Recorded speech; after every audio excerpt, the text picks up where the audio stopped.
এবছর ঈদ যাত্রায় সড়ক, রেল ও নৌপথে মোট ৩৪০টি দুর্ঘটনায় ৩৫২ জন নিহত, ৮৩৫ জন আহত হয়েছেন। বাংলাদেশ যাত্রী কল্যাণ সমিতির সড়ক দুর্ঘটনা মনিটরিং সেলের প্রতিবেদনে তথ্য উঠে এসেছে।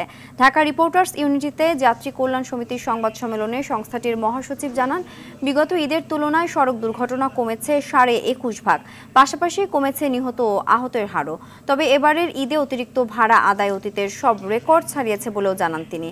এ সময় মহাসচিব এবার ঈদ যাত্রা বিগত বছরের থেকে কিছুটা স্বস্তিদায়ক ছিল উল্লেখ করে বলেন, এবছরের মতো সড়কে আইনশৃঙ্খলা বাহিনী সরব থাকলে কমে আসবে সড়ক দুর্ঘটনা।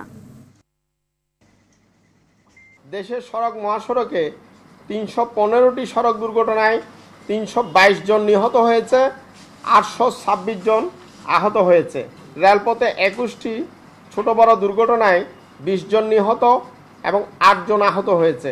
বিগত বছরের সাথে তুলনা করলে এবারের ঈদে সড়কে দুর্ঘটনায় ২১.০৫%, প্রাণহানি ২০.৮৮%, আহত ৪০.৪১% কমেছে।